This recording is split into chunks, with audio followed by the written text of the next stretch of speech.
Hello.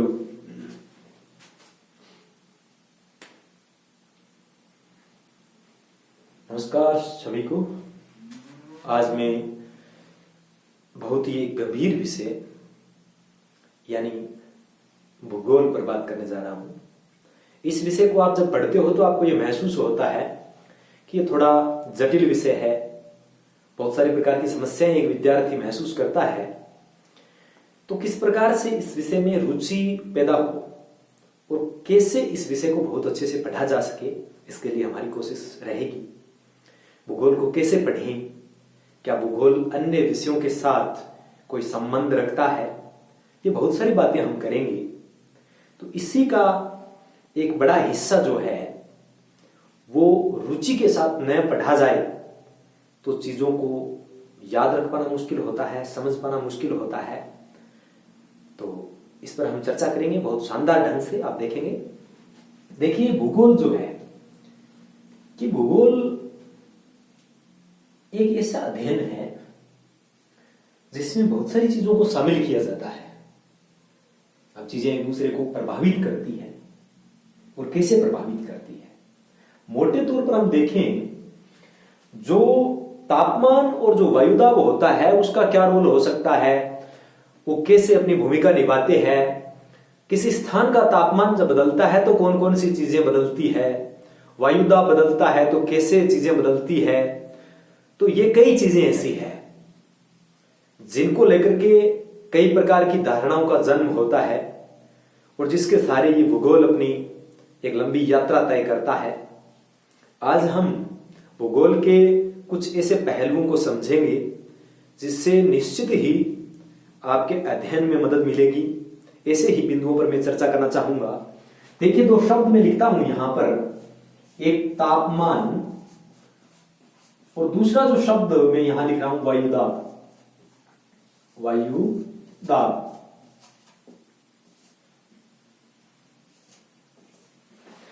हम जानते हैं कि हमारी पृथ्वी जो है एक ग्रह के रूप में अपनी पहचान रखती है और ये सौरमंडल का हिस्सा है, या कहें कि ये सौर परिवार का एक सदस्य है। इसके नाते बहुत सारी चीजें सूर्य के द्वारा ही निर्धारित होती है। इस बात को स्पष्ट करने की कोशिश करेंगे। देखिए, भूगोल को समझने के लिए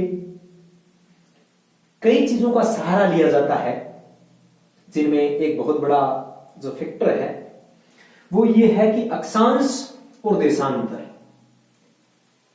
ये अक्षांश रेखाएं होती है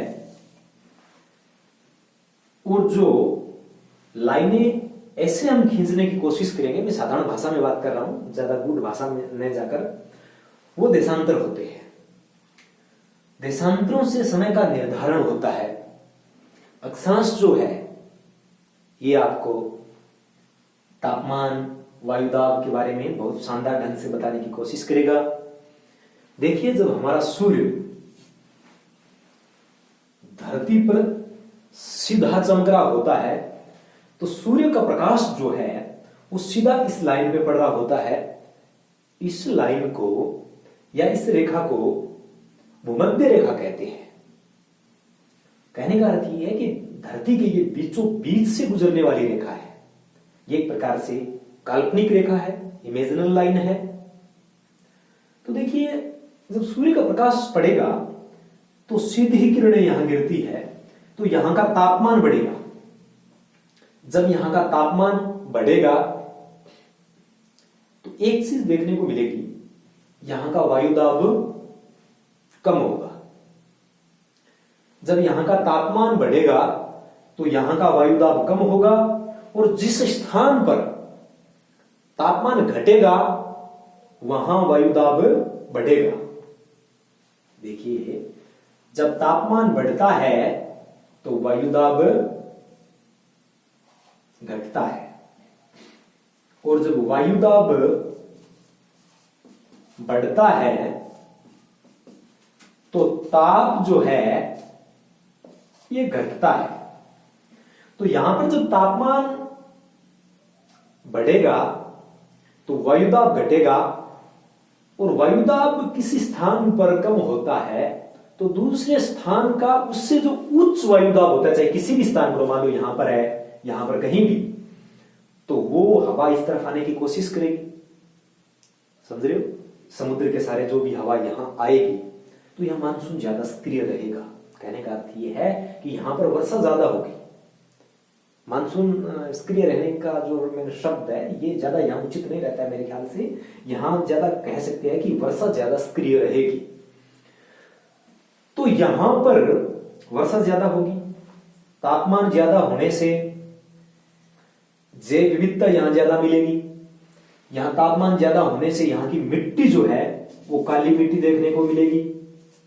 यहां के लोग जो है वो ज्यादा संघर्षशील भी होंगे।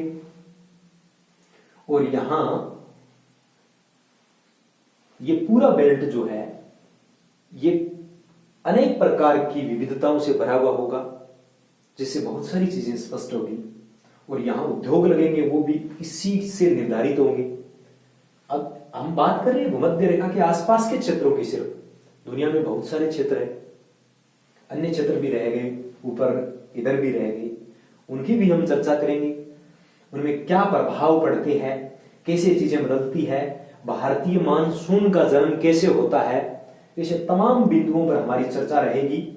वो आगामी क्लास में चर्चा करेंगे हम। ये वीडियो थोड़ा ज्यादा बड़ा हो जाएगा। हमारा मकसद पहला ये है कि आपको भूगोल पढ़ाने से पहले आप में भूगोल के प्रति रुचि पैदा होना बहुत जरूरी है।